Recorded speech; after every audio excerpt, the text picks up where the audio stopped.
நிறைவு கருத்தை முத்தாய்ப்பாக முன்வைக்க திருமிகு சியா சரஸ்வதி அவர்களை பேச அன்போடு அழைக்கிறேன். அன்பு சகோதரர் என் தம்பி ராஜீவ்காந்தி அவர்களுக்கு இரட்டை இலை வழக்கு கோர்ட்டில் இருக்குது.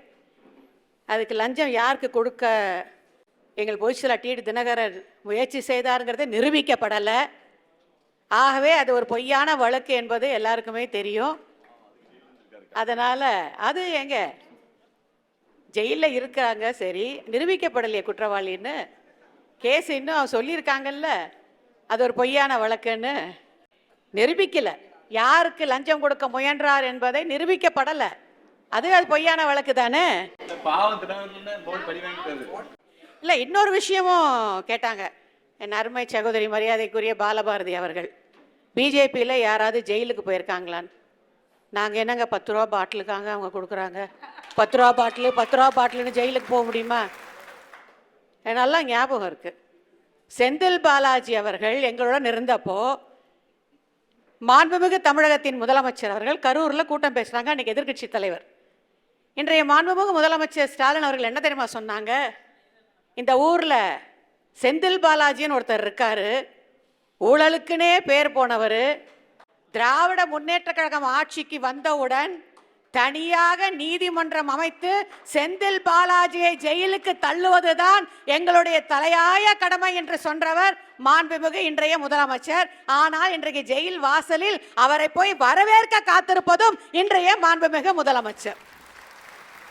நான் சிநேகன் சொல்லதான் சொல்றேன். உங்களுக்கு வந்தா ரத்தம், எங்களுக்கு வந்தா தக்காளி சட்னியா? என்னங்க இது? இன்னொன்று சொன்னாங்க, இப்போ வைத்திலிங்க அண்ணன் போயிருக்காரு. தமிழ்நாடு லஞ்ச ஒழிப்புத்துறை தாங்க அவர் மேலே கேஸே போட்டிருக்கு. நேற்று கேஸ் போட்டீங்க, இன்னைக்கு அவர் தியாகி ஆயிட்டாரா அண்ணன் வைத்திலிங்கம்? நீ போய் சேர்ந்துட்டாருல்ல. ஸோ திமுகவுக்கு வந்தா தியாகி, வெளியில் இருந்தா ஜெயில் கைதியா? நான் பாலபாரதி அம்மாவுக்கு ஒரு தேங்க்ஸ் சொல்கிறேன். எம்ஜிஆர் படத்தில் வர ஹீரோ போல நாங்கள் தேங்க்ஸ்மா. நீங்களும் ஹீரோ என்றால் அது புரட்சி தலைவர் எம்ஜிஆர் தான் என்பதை சொன்னீங்க பாருங்க. எம்ஜிஆருடைய இதய தெய்வமான வணங்குற எம்ஜிஆரோட எனது நன்றி. அதே மாதிரி தம்பி ஸ்நேகன் ரொம்ப வருத்தப்பட்டார். அது என்ன சிமெண்ட் பேர் சொன்னால் கூட ராம் சிமெண்ட்டுன்னு தான் சொல்லுவீங்களா, இந்தியா சிமெண்ட் சொல்ல மாட்டீங்களா, வேற சிமெண்ட் சொல்ல மாட்டீங்களான்னு. நான் உண்மையிலே மாண்புமிகு முதலமைச்சர் மனைவி திருமதி துர்கா அவர்களை ரொம்ப மதிக்கிறேன். அவங்க மாதிரி ஒரு தெய்வ பக்தியை நான் பார்த்ததே இல்லை. எல்லா கோயிலுக்கும் போகிறாங்க. அது அண்ணாமலையாரையும் பார்க்குறாங்க, பெருமாளையும் பார்க்குறாங்க, வேளாங்கண்ணிக்கும் போகிறாங்க, நாகப்பட்டினத்துக்கும் போகிறாங்க. முதலமைச்சரே சொன்னார், அவங்க நம்பிக்கையில் நான் தலையிட விரும்பல.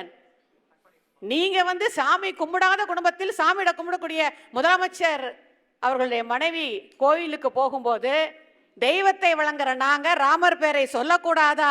என் அருமை ஸ்நேகன் அவர்களே, எங்களுக்கு ராமர் தெய்வம், நாங்க சொல்றோம். எங்க வாயில முதல்ல கடவுளுடைய பெயர் வருது, சொல்றோம். அதுல ஏங்க அரசியலை கொண்டு வரீங்க? உங்களுக்கு ஒரு நியாயம், எங்களுக்கு ஒரு நியாயம் எல்லாம் கிடையாது.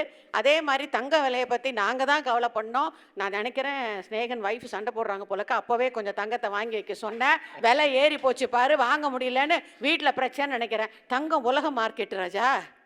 இந்தியா மட்டும் தலையிட்டா பத்தாது, உலகமே சேர்ந்து உட்காந்து பண்ணாதான் தங்கத்தோட பிரச்சனையை மாற்ற முடியும். அதே மாதிரி முத்தலக் என்பதில் பெண்கள் வருத்தப்படுறாங்க. நாங்கள் இல்லைங்க, இஸ்லாமிய சகோதரிகளுடைய சந்தோஷம் என்னன்னா, அந்த சகோதரிகளை இனிமேல் அவருடைய கணவர் முத்தலக் என்ற ஒரு வார்த்தையை சொல்லி தள்ளி வச்சிட முடியாது. அந்த பெண்ணுக்கு கோர்ட்டுக்கு போகக்கூடிய அதிகாரம் இந்த சட்டம் மூலமாக வந்திருப்பதனால் தனக்கு பாதுகாப்பும் தன் கணவன் தனக்கு வேண்டும் என்று போராடியக்கூடிய இடத்தில் இன்றைக்கு அந்த இஸ்லாமிய சகோதரிகள் இருக்கிறாங்க. நிறைய திட்டத்தை அம்மா பாலபாரதி சொன்னாங்க. திராவிட முன்னேற்ற கழகம் நான் ஒத்துக்கிறேன், இன்னைக்கு நடத்திட்டு இருக்கீங்க. ஆனால் இதற்கெல்லாம் வித்துட்டது யார்? இதற்கெல்லாம் பிள்ளையார் சொல்லி போட்டது யார்?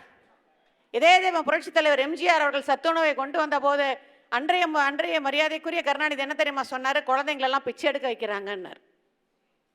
இதுக்கெல்லாம் எங்கேருந்து பணம் வரும்னார். புரட்சி தலைவர் எம்ஜிஆர் என்ன தெரியுமா சொன்னாரு?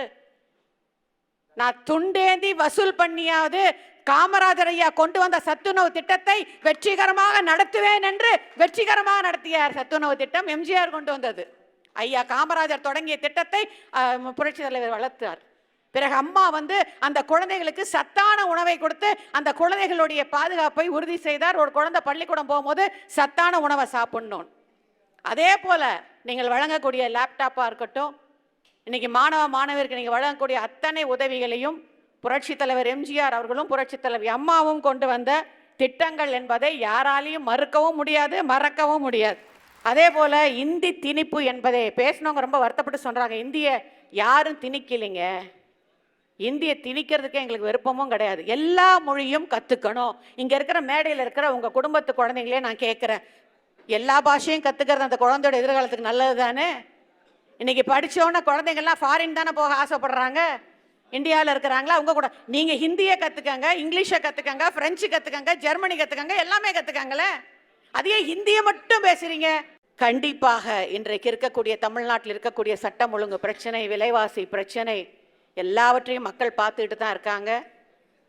நிச்சயமாக என்டிஏ கூட்டணி ஒரு மிகப்பெரிய வெற்றியை தமிழ்நாட்டில் பெறும். என்டிஏ உடைய அந்த கூட்டணியில் அங்கம் வகிக்கக்கூடிய அம்மா மக்கள் முன்னேற்ற கழகத்தின் டிடிவி தினகரன் அவர்கள் சார்பாகவும் மற்றும் இந்த நிகழ்ச்சியில் கலந்து கொண்ட அனைவருக்கு எங்கள் பொதுச்செயலாளர் டிடிவி தினகரன் சார்பாக மாலை முரசுக்கும் நன்றியை தெரிவித்து நிச்சயமாக வரும் தேர்தலில் வெல்வோம் என்று கூறி விடைபெறுகிறேன்.